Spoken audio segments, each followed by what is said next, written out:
I just used your card for snacks, my sister's kid said. By morning, $6,300 was gone. Mom dismissed it. Kids will be kids. I said nothing.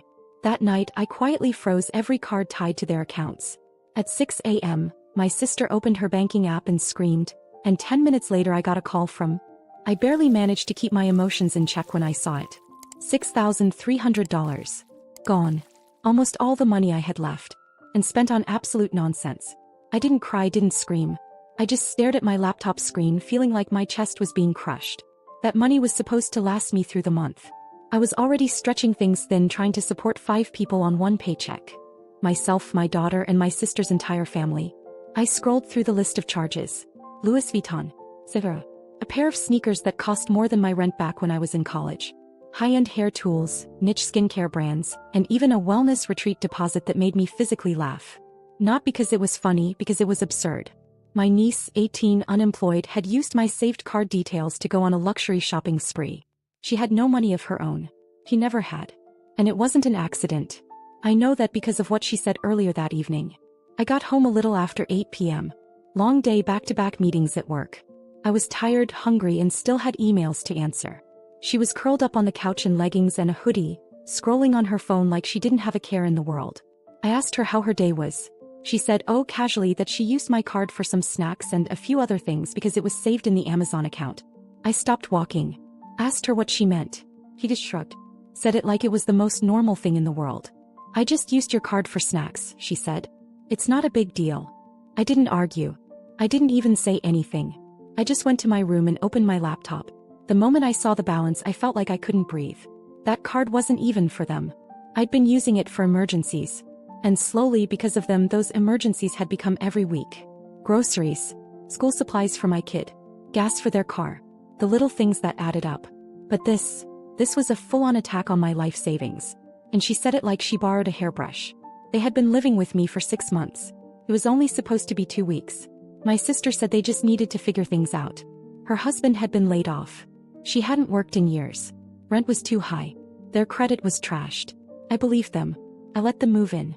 I fed them, paid for them, even let my daughter move into my room so their daughter could have her own space. Every week there was some new excuse, some reason they couldn't contribute. And every week I told myself it was temporary. But it wasn't temporary. It was comfortable, for them. At around midnight I knocked on their door. My sister opened it with this sleepy, annoyed face. I told her what happened. That her daughter had spent over $6 grand. She blinked like it didn't even register. Then she said it. Kids will be kids. That was the moment something snapped in me. Not loudly. Quietly. Deeply. I said nothing else. I walked back to my room, closed the door, and sat there in silence. At 1:17 a.m. I began freezing every single card they had ever used or had access to. Every sub-account. Every auto login.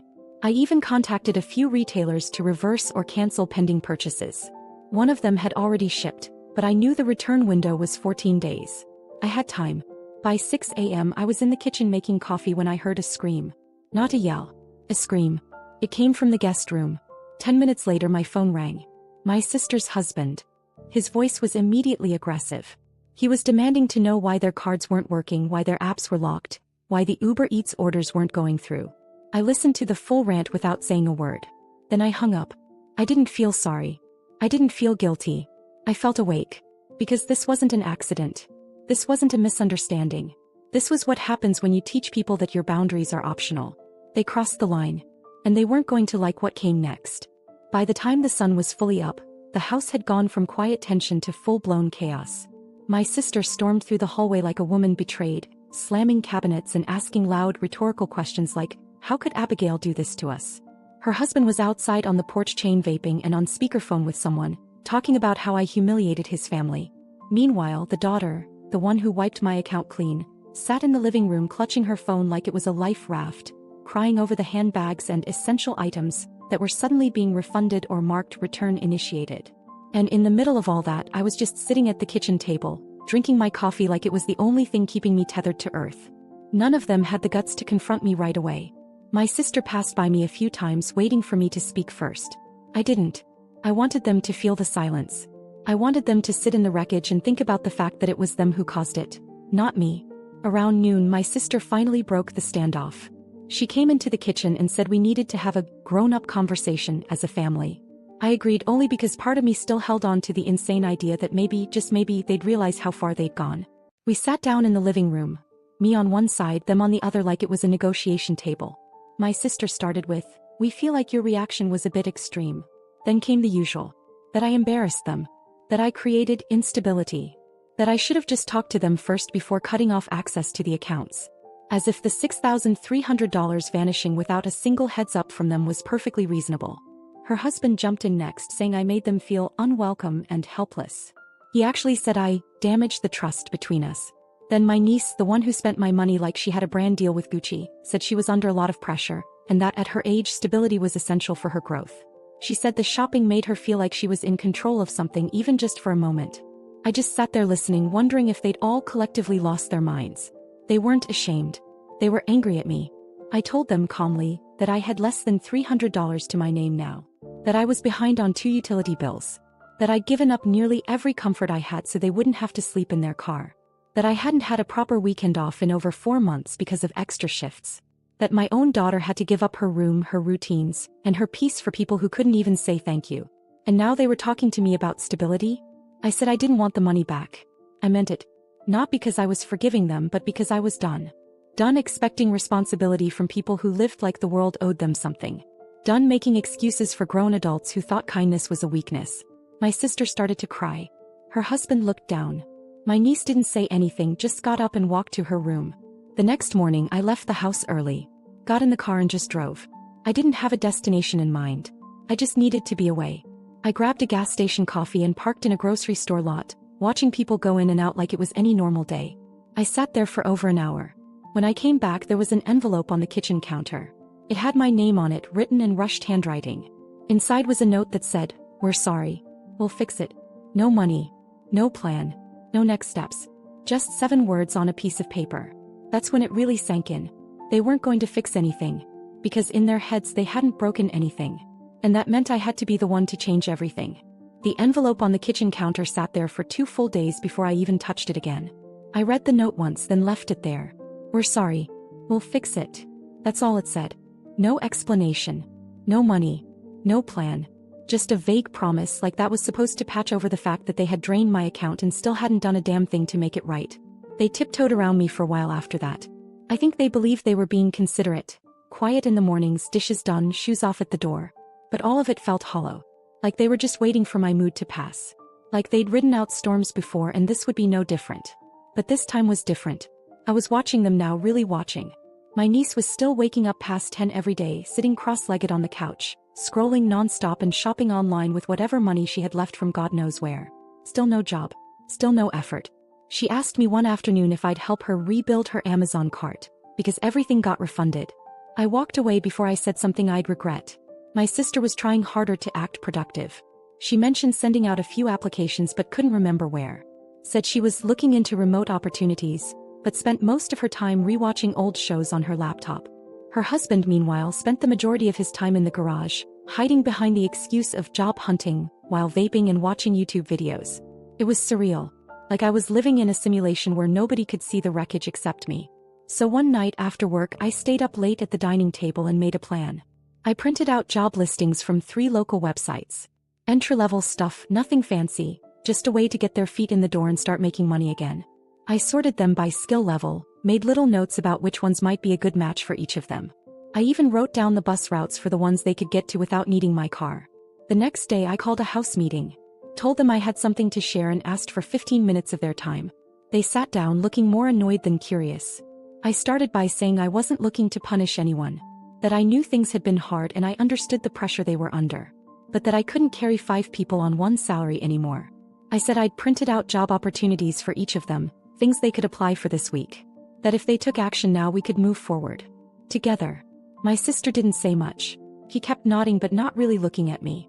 Her husband leaned back on the couch and said he appreciated the effort but that it's not that simple. That there were other factors I wasn't considering. I asked him what those were. He didn't answer. Then came the worst part. My niece rolled her eyes, picked up the job listings, glanced at the paper like it was a joke, then stood up and dropped them in the trash. She said, "I'm not going to work at some fast food place like I'm 16. I'm not desperate." I looked at her, then at my sister. Nothing. They just let it happen. No one corrected her. No one apologized. No one pulled her aside later. It was just normal to them. I went to bed without saying another word.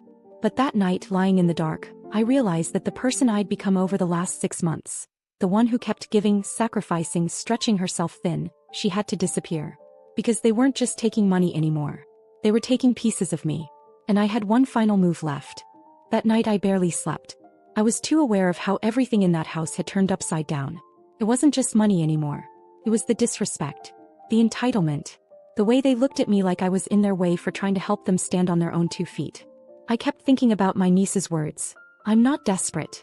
After dumping the job listings into the trash like they were a menu she didn't like. By morning I knew what I had to do. First thing, I called into work and took a personal day. Then I started gathering receipts. Return windows were closing and I wasn't going to let that money slip away.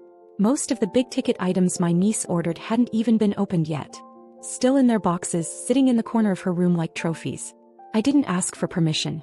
I just packed them into the trunk of my car. She didn't even notice. She was in the backyard on FaceTime laughing about something with a friend. I heard her say the words, "She's still mad about the card thing," and then laugh like I was some uptight idiot who couldn't take a joke.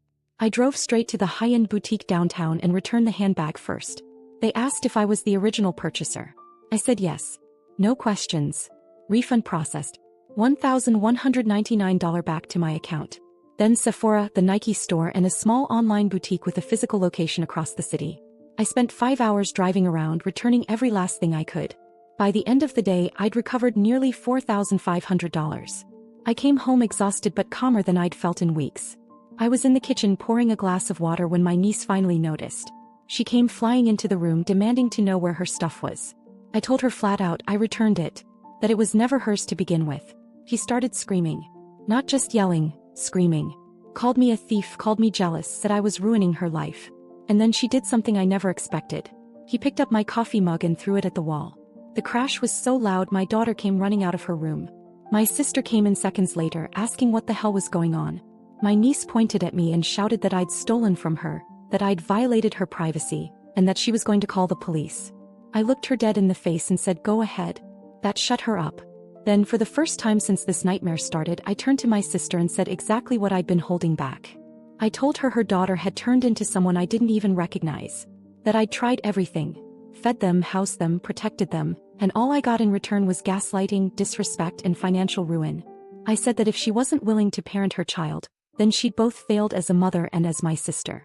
Her husband stood there silently in the doorway. He didn't say a word. And I wasn't done.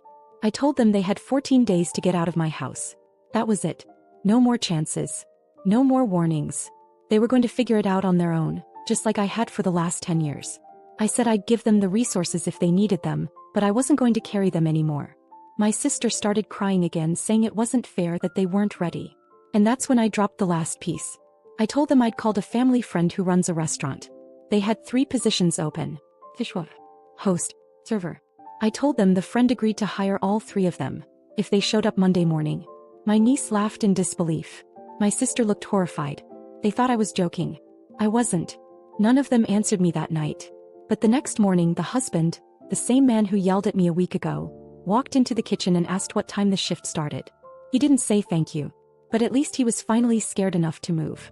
Monday morning came, and for the first time in months, the house was dead silent at 7 a.m.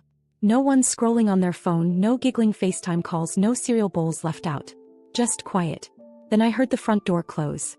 I looked out the window and saw my sister's husband getting into their car. He was actually going. No fanfare. No speeches. Just gone. An hour later, my sister shuffled into the kitchen. She poured a cup of coffee and mumbled something about giving the job a shot. I nodded. I didn't say I was surprised. I didn't tell her that the friend had already called me earlier and said if they didn't show up, the offer was off for good. At noon, my niece finally emerged. She didn't speak. Didn't look at me. Just stood by the counter and waited for the microwave to beep. Then she asked quietly if the rest of her orders were being returned too. I told her there were a few more things we hadn't gotten to yet. A pair of sunglasses, a luxury face serum, and a Bluetooth speaker. The return window was still open, and yes, we were returning those too. She muttered that it was humiliating. I agreed. We went to the mall together. Not because I thought it would be some bonding moment, because she was legally an adult and some of the returns required ID verification. I let her handle it. I watched her face when the cashier asked, "Do you have the original payment method?" And she had to say, "It was my aunt's card." One by one the items disappeared. Refunds processed. Almost $6,000 recovered by the time we were done. It wasn't all of it. Some of the purchases were final sale, but it was enough. I told her to keep the receipts. I wasn't covering for her if anything came back on my statement later. Back in the car, she sat with her arms crossed, fuming. She said I didn't understand what it was like to feel like you had nothing. That shopping gave her control, a break from stress. I didn't argue, but I asked her what she thought my life looked like. If she thought I got here by shopping my way out of stress. If she realized I hadn't bought myself a new pair of shoes in over a year, because I was too busy paying to keep 5 people afloat. She didn't answer. Just looked out the window. That night I went into my room, shut the door, and for the first time in months, I let myself feel everything. The exhaustion, the frustration, the deep, crushing disappointment. But also something else, clarity. As I had tried. I gave them everything. Shelter. Food. A second, third, fourth chance. I handed them jobs. I returned the stolen money. I stayed calm when I wanted to scream. I offered them a way out. And they barely took it. Her father came home from his first shift and went straight to bed. My sister followed not long after, saying she didn't think she could handle the pressure. My niece said the restaurant was not her vibe, and that she was going to look for something more aligned with her personality. So I made one final decision. I typed up a letter. It was short. Just a notice that they had 10 days left. That the spare key was being deactivated. That I'd arranged for temporary storage if they needed help moving their things. But after that, done. I left the letter on the kitchen table. In the morning it was still there, untouched. They didn't say a word. 10 days passed. On the morning of the deadline, I woke up at 6 a.m. and found the house quiet. I went downstairs expecting a fight, or at the very least some last-minute guilt trip. But the guest room was empty. Their stuff was gone. The only sign they had ever been there was a half-eaten box of cereal on the counter and a pair of cheap flip-flops by the door. They left without saying goodbye. I didn't call. I didn't text. I didn't need to know where they were going or what their plan was. I'd done more than enough. For 6 months, I lived their struggle like it was my own, while they walked around like I owed them my stability, my patience, my peace. I sacrificed everything, money, time, even my own daughter's comfort, just to keep them afloat. And the whole time I thought if I gave more they'd change. I was wrong. People don't change because you make life easier for them. They change when they decide to. And they never did.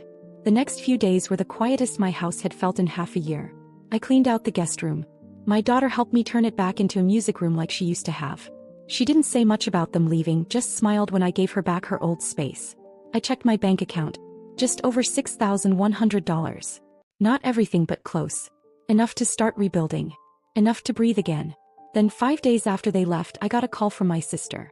I let it go to voicemail. She left a long message. Said they were staying with an old friend for now. That her husband was trying to stick with the job. That my niece was processing everything and re-evaluating her goals. She ended the message with a sentence that made me pause. "We know we messed up, but I hope you won't shut us out forever." I didn't respond, as I am shutting them out. Not out of spite. Not for revenge. But because I finally learned something I should have known a long time ago. I can't keep living my life as the safety net for people who refuse to climb. From now on, my attention goes to the people who respect it. To my daughter. To my home. To myself. No more rescuing people who sink every lifeboat I send. No more holding space for grown adults who use kindness like a credit card. I was good. I was useful. I was the glue. And it broke me. That won't happen again. Ever.